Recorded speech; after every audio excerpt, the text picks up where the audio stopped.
जनवरी से लेके सितंबर तक कोई सब कुंभकर्ण की नींद सो जाते हैं। बिल्कुल बिल्कुल अनिल जी, आपने बिल्कुल सही कहा कि 2010 के बाद तो हालात जो है वो और भी बदतर हुए हैं। ऐसे में एक आंकड़ा भी सामने 2009 से लेकर 2019 तक भारत में हर साल लगभग 1.5 मिलियन मौतें संभावित रूप से PM 2.5 प्रदूषण के दीर्घकालिक संपर्क से जुड़ी हुई थी।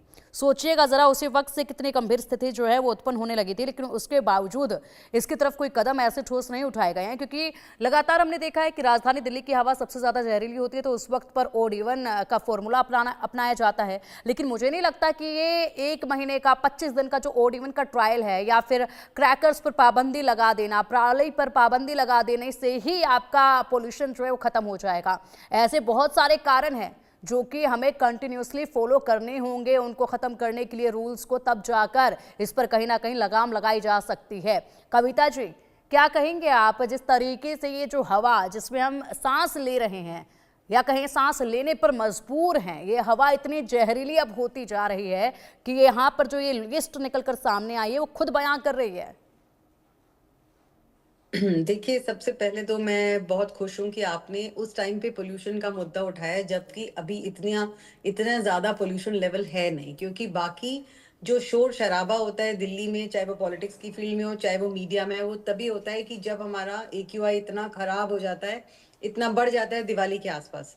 तो मैं समझती हूँ इंडिया न्यूज वो काम, इसका मतलब आगे बढ़कर आप लोग पहल कर रहे हैं कि ये मुद्दा सिर्फ सर्दियों का नहीं या दिवाली के मौसम का नहीं, ये पेरिनियल है, पूरे साल चलता है और इसे हमें बहुत सीरियसली एड्रेस करना है। So thank you for taking it up at this point of time.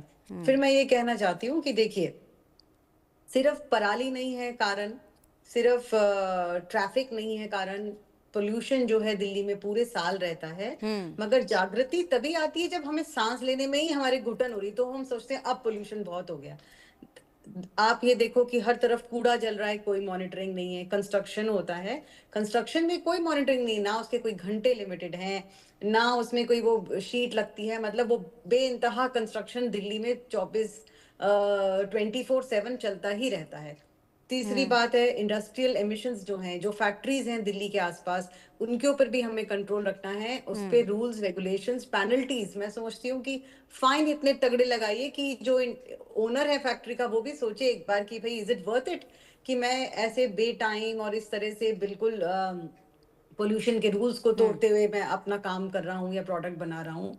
फिर मुझे ऐसे लगता है कि जैसे मैंने कहा, वेस्ट मैनेजमेंट का हमारा तरीका जो है पूरा सॉर्टेड नहीं है, क्योंकि गीला सूखा कूड़ा यहाँ कलेक्शन हो रहा है, MCD से हो रहा है, नहीं हो रहा है, बाहर कूड़ा जल रहा है। देखिए स्क्रीन पे भी आपने वही दिखाया कि जिस तरह से लापरवाही से पराली भी जलती है और लापरवाही से कूड़ा भी जलता है पूरे साल। दिल्ली NCR के सब लोग इससे वाकिफ हैं। और एक पॉइंट है, जैसे हमने कहा कि वेहिकुलर एमिशंस, यानी कि ट्रैफिक से जो निकलता है धुआं और पोल्यूटेंट्स, वो भी बहुत बड़ी परसेंटेज कंट्रीब्यूट जरूर करता है पोल्यूशन में। जागृति क्यों नहीं आ रही है, मैं खुद सरप्राइज हूँ। मैं 10-15 साल तो मुझे हो गए एयर पोल्यूशन से जुड़े हुए और काम करते हुए। मुझे ऐसा लगता है कि हर इलेक्शन से पहले वादे बहुत पक्के होते हैं। अब तो देखिए सरकार बदली है और मैं बहुत आशावादी तरीके से ये कह रही हूँ इंडिया न्यूज में कि हमने पिछली सरकार को देखा, बहुत हमने मेहनत करी कि वो शायद कुछ एयर पोल्यूशन का सोल्यूशन निकाल पाए, पर ऐसा नहीं हुआ। अब मैं आशा करती हूँ कि जो सरकार हमारी आई है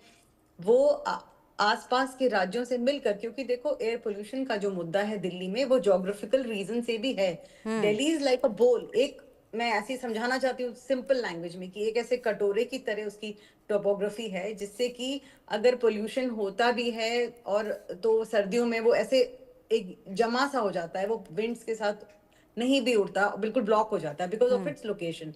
तो इतने सारे हमारे पास चैलेंजेस हैं, तो पंजाब, हरियाणा, दिल्ली सब मिलकर, जब तक इसका सारे स्टेट गवर्नमेंट्स भी सेंटर के साथ मिलकर, एनवायरनमेंट मिनिस्ट्री के साथ मिलकर जब तक हल नहीं निकालेंगे, तो हर साल हम और आप इसी बात पे डिबेट करते रहेंगे और अपने सुझाव देते बिल्कुल रहेंगे जो व्यर्थ जाते हैं। बिल्कुल जी। बिल्कुल बिल्कुल कविता जी, और इस पर चर्चाएं अनेकों हो सकती हैं, इस पर डिबेट अनेकों हो सकती हैं, लेकिन जो समाधान है, रूल बहुत बनाए जा रहे हैं अनिल जी। जिस जी। तरीके से हम बात करें, अक्सर हम देखते हैं रूल